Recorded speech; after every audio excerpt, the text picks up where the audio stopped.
Sherry. Welcome to another Energy Matters interview. As always, I want to welcome you here. I'm so glad that you're here. And I feel especially honored today to interview one of my favorite people on the planet, Harriet Tubman Wright, who I've had the joy of working with in a variety of ways over the years.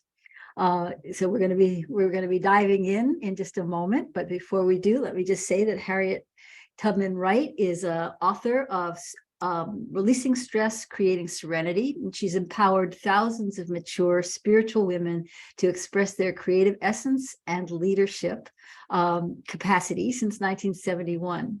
As a result, they experience more joy, balance, and success as entrepreneurs and executives, and they help transform businesses, organizations, and communities to heal our world. And I think that Harriet is the kind of leader that is so inspirational. If you don't follow her yet on Facebook, please find her and follow her, because the things that she posts are a constant source of inspiration for change and transformation.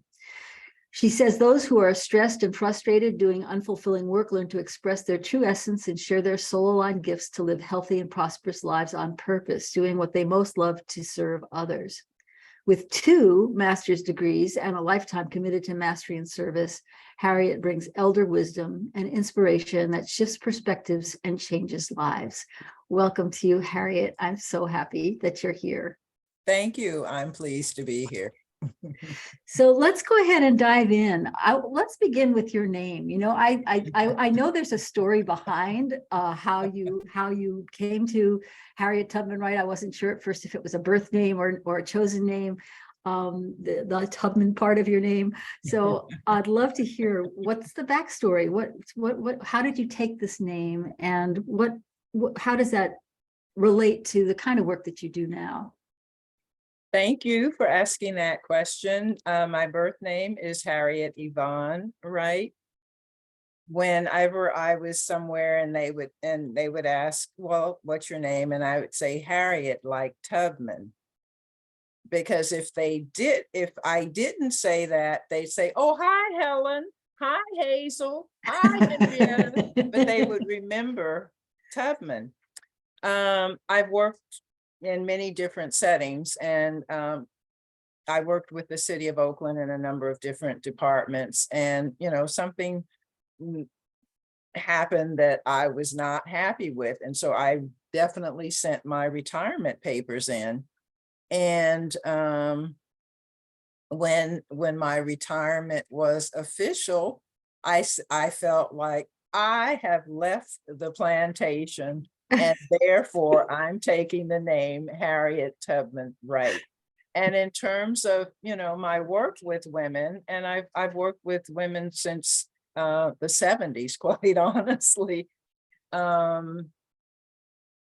it really is about being who we are born to be and doing what we're born to do, and therefore expressing our creative essence, our soul essence, and so that we're doing what we're here to do. We can live our purpose and our passion. And so that notion of liberating women, or helping women to be liberated and free. So I call myself your guide to be fulfilled and free, because liberation and freedom are key goals and principles and actions for a time such as now. So so let's talk about that. When you say a time such as now, I mean, I have so many questions already, but when you say a time such as now, what are you observing? I think of you as a sage, as an elder who brings wisdom everywhere you go. And you have a certain level of, what would I call it? Gravitas, of something that's really grounded in your experience and how you express yourself. So tell me what you're seeing now, and what do you feel is the path to liberation? Right now, we as a planet, I believe we're in trouble. I always say that Mother Nature and Mother Earth will survive. The question is whether we are. And so I believe that we are moving. Barbara Marx Hubbard used to think about the year 2012, and we hear, the age of Aquarius, all these things. But at this point, if humanity is to survive, to thrive, we're required to make some major shifts in how we treat one another, as well as how we treat Mother Earth. And so I feel the patriarchy has done what they've done and what they continue to do. It is our time as I will say, the divine feminine. It is our time as, the sacred masculine. I'm not eliminating men. Right, But of it really course. is our time to take leadership, and it's not the kind of solo leadership. It is leadership that is collaborative, that is collective. That is what I believe is the way forward. And when we move forward in leadership together, we're creating a different paradigm of social change. It's no longer power over, it's empowerment and power with. That's the model that I I believe, love that's that my because so view. many times I hear people talk about the difference between power over or power within. But I love that you're talking about power with, and that kind of Mhm. sense of what we can do when we are actually truly hearing one another, connecting with one another, co-visioning and co-building the world that we Yes. think we're really meant to live in, right? That's really, there's been a sort of a turn off of a path, and it's almost like let's come back to center, and that only can happen when we're in a kind of collective understanding. Well, if you look at indigenous cultures all over the world, community is valued, elders are valued. And so, it's only in this country primarily that it's about the one-upmanship or the one over many. And we're talking about returning to what many indigenous cultures in this country and all over the world. If you want to go fast, go alone. If you want to go far, go together. Yes. And so those are the principles that I believe are our way forward as humanity, as human beings. And even though, yes, I'm an elder, I believe that younger people have more at stake in terms of the future. Indigenous people say 7 generations. They have more vested interest in my mind, and they have more to contribute than just technical know-how. Mhm. And so even though I work with mature spiritual women, I have come to appreciate the gifts and talents that younger women bring to the table, because collectively and collaboratively, hey, we got it going on. Yeah, that's really, really true. One of the things that I'm thinking about is, that there's a level of ageism, right, that's sort of been more and more evident. And what I love about what you're saying is that it's not one or the other. It's not just we've got the wise elders and then we've got the, uninformed youth, or we've got the, charged up youth and the don't have a clue elders. But you're talking about, wait a minute, what is it? What happens when we bring ourselves together? I have to ask, of course, about energy, because this is the Energy Matters podcast. But when I think about energy, when you think about energy, and how do you define energy in this context, and what do you see, how do you see using that? Well, let me say, first of all, positive energy, the energy of vision, of excitement, of shared values, the energy of recognizing that we bring unique gifts and talents to the table, And at the same time, there's that, in terms of spiritual practice, there's that energy, that quiet energy of meditation.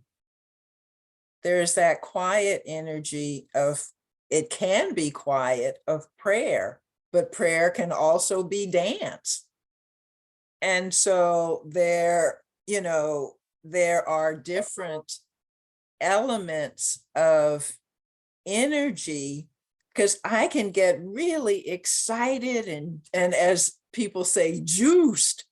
But at the same time, if I'm concerned, if I'm taking care of myself, then, when I do, the first thing I do in the morning is meditate and I pray. And then I have, I pull the tarot. There are certain things that I do that are part of my sacred rituals to prepare myself for the day. And then I might get out there kickboxing, woof, woof, woof. because that's energy too. Because, like I say, there are people who say, oh man, she is juiced. I could see that. I would say that would be accurate description of you. I know that, forgive me, I don't remember what country it was, but I know that you lived on the continent of Africa for a while. Is there something about, where was it? What country was it that you lived in? Oh, well, I lived in Burkina Faso, I lived in Kenya, and I did work in Zimbabwe. Oh, okay. So 3 different countries. So was when you were traveling on that continent and sort of witnessing whatever it is that you witnessed, what do you feel informed you about, particularly, I'm thinking about that African proverb that you just quoted, go, if you want to go far, go, et cetera, go with others. What do you feel like you learned from these different cultures that you had the opportunity to be part of? I'm laughing because, I was so long ago that Burkina Faso was called Upper Volta when I was there, and I lived in the main city, and I lived in a quartier. And as a single woman, well, where's your husband? Where are your children? And those were the kinds of questions that were asked there. And then by the time and I was always welcomed. Oh, our lost sister has returned, or, that no matter where I went. What was that like for you? What was that like for you? It's wonderful to feel welcome, because I had already been to West Africa in 77 with a large group of people. And at that trip, I decided I wanted to live and work in Africa. When I went to Nairobi, I was the regional representative for Church World Service. We were not missionaries, but we were doing development work. And, I was the first woman in that position. And I asked a Kenyan holy leader, I said, well, how do you think, and I'm working primarily with men, men of the cloth and other men who are dealing with these projects. And I said, well, what do you think if I wear a ring? Will that make me have more, will people respect me? Will the men respect me, if I'm wearing a ring? And he says, no, that would make you even more interesting. But I did earn the respect of the people that I worked with, and really had an opportunity, because the Indian Ocean, that was a major travel. And of course, when I look back now, the era of the 80s, this is when the World Bank was screwing these countries, when the IMF, it was a really horrible time. So you had to, we were working with villagers. In this country, you get welfare or you get some extra check or something. In these, we were working at the village level, teaching people how to diversify the food. The women who were going forever to get chopped wood for trees, here, let's plant trees. And then we had the health. Don't come to the dispensary when it's time to have your baby, come before. And then if we were digging and deepening wells, and then, we would put a pump on it. Well, the well is where everybody comes, including the animals. Well, if the pump breaks and you don't have a way to fix it or replace it, we've left them worse off Mm. than when they didn't have any of these things. People are extremely resourceful, but the point in all of the places, especially when I was in Zimbabwe, the women were making school uniforms and they needed a way to get to the city to buy the fabric and to buy it at a discount. Well, it was not about one woman doing it, was a collective, it was a socialist country. And so it was about everybody being uplifted, everyone benefiting from whatever the inputs were. And so when we talk about moving forward together, it's a model unlike the American model of me, I'm the one in charge, and you guys just work for me and I'll give you 2 cents while I make big profits. So I think I can say overall the issue of community or communal work was the model that I saw in just about every area of the continent. And quite honestly, the same was true in India. The same is true in other in other places. I remember going to Honduras, and it was so much like Africa, but and that it was very comfortable to be there. But again, it was people working on behalf of the village, on behalf of the community, with one another, so that we all are uplifted. It's so beautiful, Harriet. And I think, what I know about you is this understanding of what does village even mean, or how do we live in this kind of way that is truly interdependent as opposed to independent, is something that you've carried for a long time. And I think that, when you were talking about being kind of fed up with the work that you were doing here in the States, that a lot about moving towards what you want. So what inspired you to specialize, particularly helping mature women transition from work that was unfulfilling to becoming entrepreneurs, or the lifestyles that they want? And what do you feel like? Because you're very unique, I think, in how you do this. It's really different than how other mentors or coaches would work. So what was the inspiration to specialize, particularly helping mature women? Well, because I was that woman. And, of course, I started with the notion of self-care, no matter what environment we're in. Self-care was primary. When I take care of myself first, I can serve you from a wellspring of vigor and vitality. And when I worked at the University YWCA, and this was with the Black Women's Unit, there was a social worker working with grandparents. The dope thing was going around, and these grandparents were having to take care of their grandchildren. And she said, if the only place you can go is the bathroom, close the door and don't bother me for 20 minutes, 30 minutes, then you do that. And once the kids are trained to that, oh, be quiet. When she comes back, she's gonna be nice. So, but fundamental is self-care. And then I shifted to this notion, because there are so many frustrated, stressed out women whose skills and talents are not being utilized in a particular work environment, nor are they being compensated for what they bring.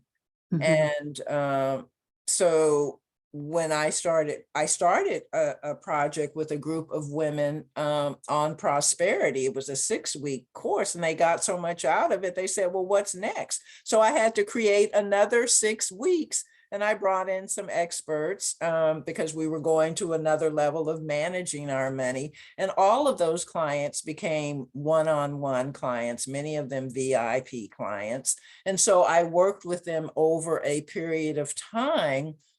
And I know that when we are just like when you are born to do something and you're doing it, you are magnetic.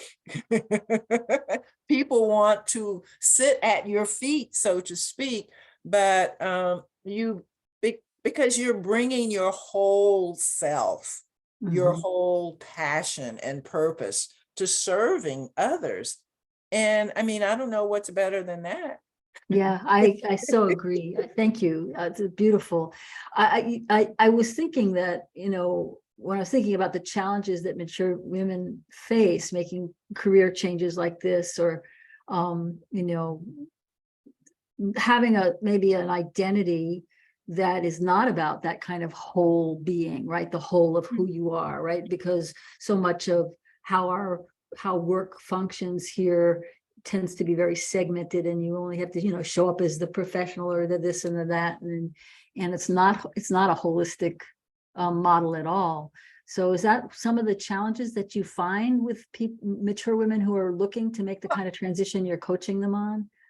What would happen for me, I'd be at my job, and then afterward I'd go to the community center, or where, and learn calligraphy. I was always doing this other stuff that was, writing my book, or taking yoga, always something. And I think that um it can be challenging, but the greater challenge is the stress and unhappiness you feel, the depression that can happen.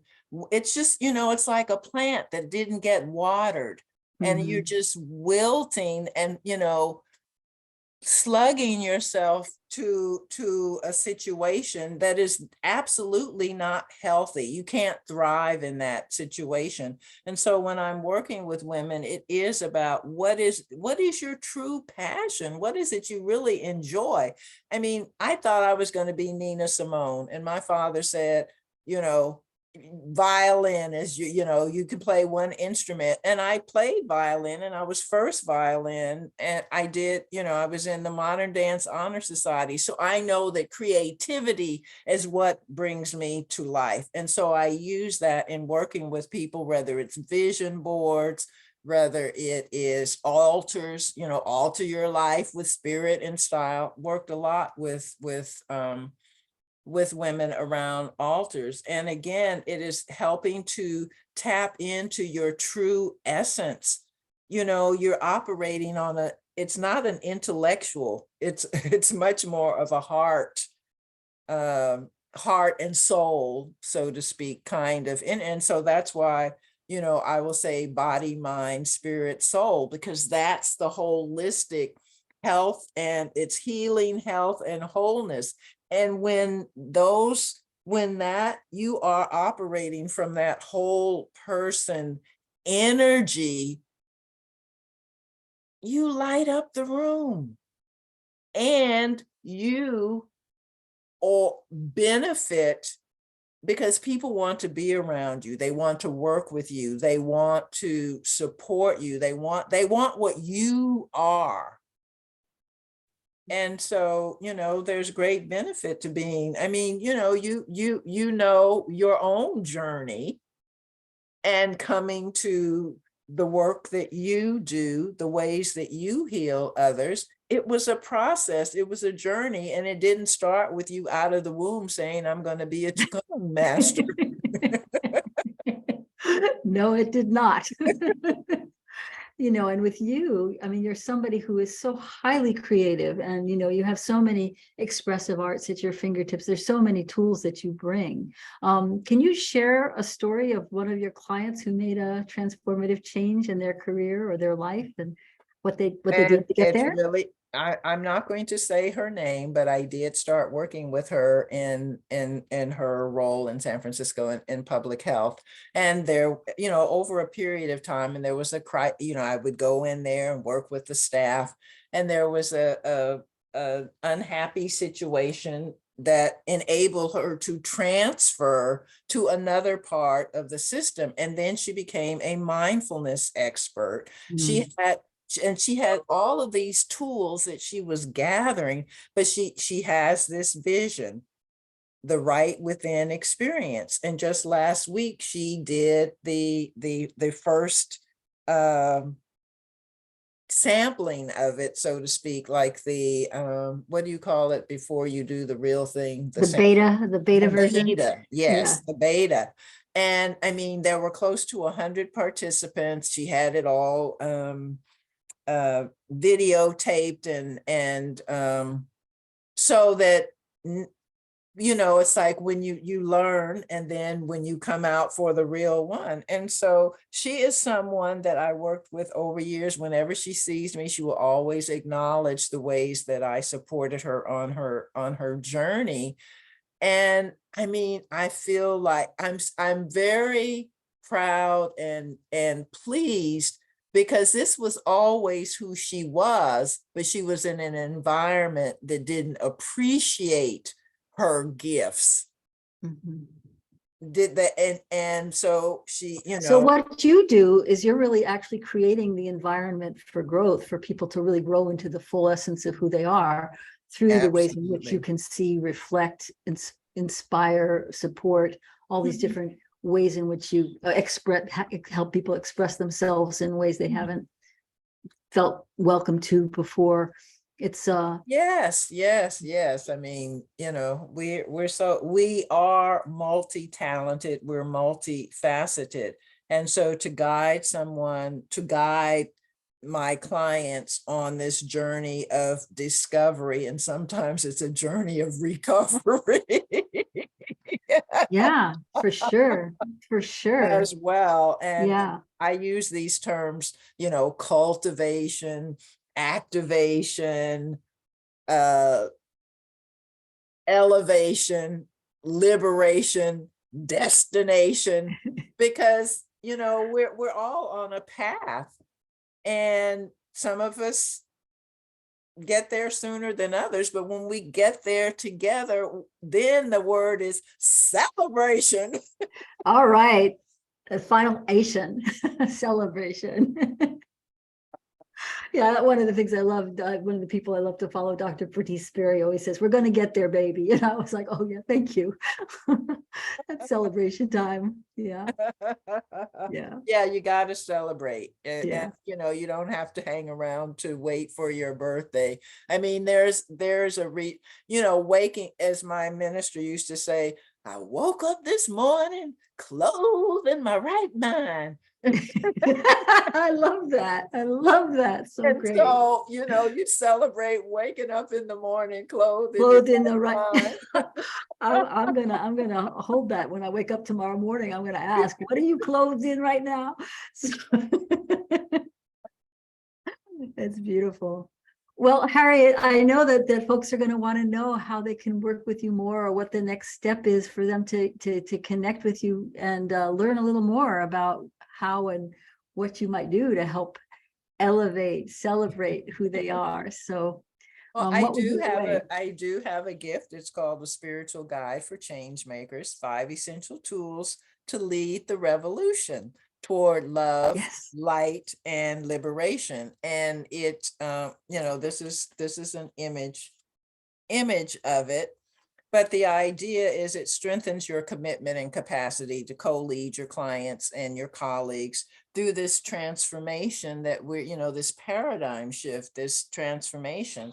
And so, there are tools in it. We have soul care tools, self-care tools, um, sacred ritual. We have expressive arts, and guidance. And so it takes this 5 essential tools, a spiritual guide for change makers. It really takes people through a journey of discovery, and there's the opportunity, with guidance, with your guide to be fulfilled and free, to move to another level of being in your true essence, your soul's calling, for a time such as this. And this is for me, it's like this is liberation time, y'all. Oh yeah, I'm completely in agreement. It's like it's now. It's now. It needs to happen now.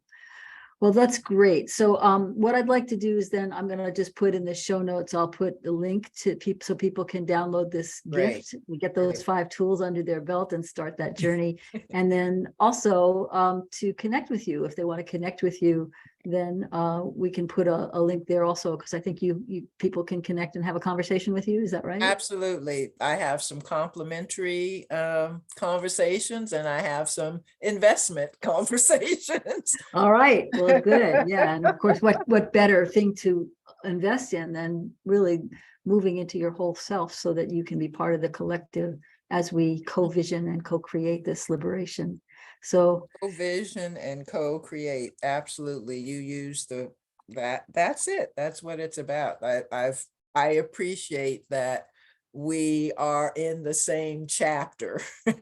I've always been very grateful to be in the same chapter with you, Harriet. It's always felt like an honor to know you. So is there any final words that you want to leave people with before we close? I think that if we understand ourselves as whole, perfect, and complete, and that we each have a spirit-given purpose, we each have a passion, let's take this journey together, pulling it all together and moving forward together and having a good time while doing so. Fun is one of my values. A good value to have. It's a lot of joy to hear you say that. So thank you so much, Harriet. And thank you everybody for tuning in to this latest Energy Matters. As always, it's a pleasure that you're joining us. If you're interested in talking to me about doing an Energy Matters interview yourself, do reach out to me, just direct message me. There's all kinds of things that we can be talking about, all energy based. And if you're interested in knowing more about upcoming workshops and so forth, or wanting to talk to me directly, you can get me at yourpowerpresence.com, and we'll have a conversation there. All right. So Harriet, you rock. I love having you here. Thank you so much for spending this afternoon with me. Thank you. My pleasure.